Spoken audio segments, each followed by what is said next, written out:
In a small apartment overlooking the city lights lived a 16-year-old girl named Era.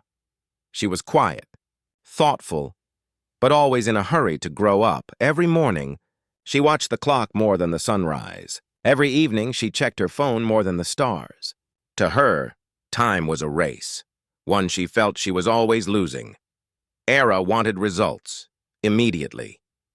When she tried painting, she got upset that her strokes weren't perfect. When she practiced guitar, she quit after 3 days because her fingers hurt. When she studied for exams, she cried if the answers didn't stick right away. Her mother often told her gently, "Patience, my love. Everything meaningful takes time." But Era would sigh. That's what people say when they're not improving fast enough. She didn't realize she was talking about herself. At school, there was an audition for a speech competition. Ira loved words, but she hated waiting for them to come out right. The teacher said, "You have 2 weeks to prepare." That night, she wrote her speech in one sitting. When it didn't sound powerful enough, she deleted it all. By the time she tried again, her classmates had practiced, rehearsed, improved. She stood in the corner of the auditorium, watching another girl on stage, confident, calm, patient. The applause felt heavy in her chest. For the first time, she whispered, "Maybe it's not talent I lack. Maybe it's patience." That evening, she visited her grandmother, who lived nearby. The old woman sat by the window, knitting slowly, a soft smile on her face. Era plopped on the couch and groaned.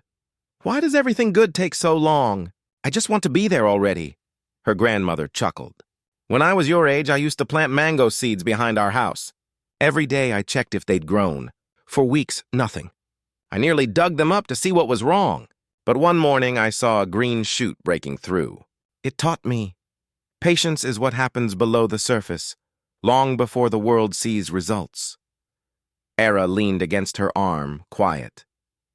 The old woman added softly, "You can't fast-forward growth. You live it." Days later, Ira failed a math quiz. She studied for hours, yet still fell short. Her frustration boiled over. She threw her notebook on the floor. Tears rolled down her face. "I'm trying so hard. Why isn't it enough?" Her mother walked in and hugged her. "Trying hard isn't wrong," she whispered. "But expecting perfection too soon breaks your heart before life can build it." That night, Era lay awake, staring at the ceiling. Her phone buzzed, social media full of other students achieving things she wished she had.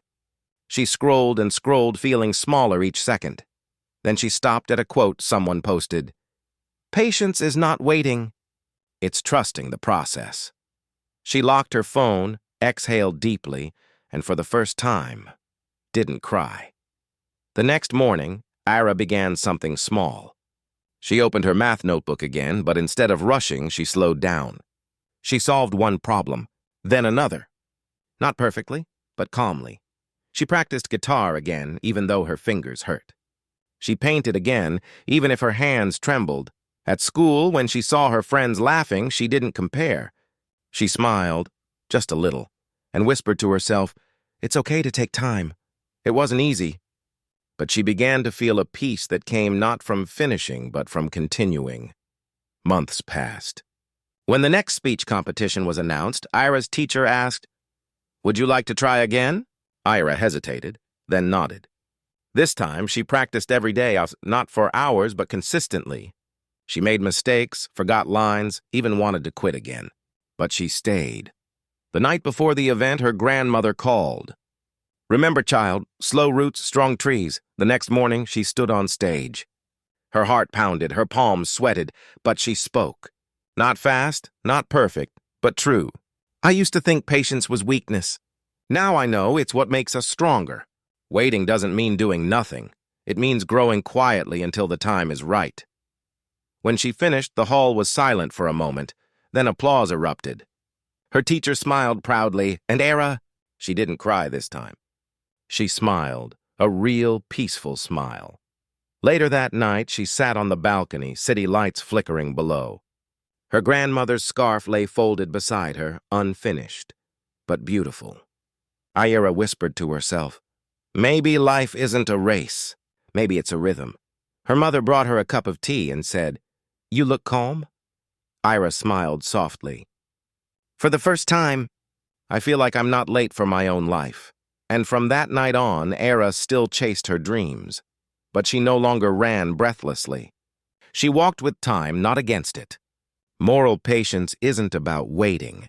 It's about trusting that your journey is unfolding, even when you can't see it yet. Patience isn't easy, but stories like this remind us why it's worth it. Comment if you learned something new from this story, and subscribe now for more stories that heal, teach, and inspire.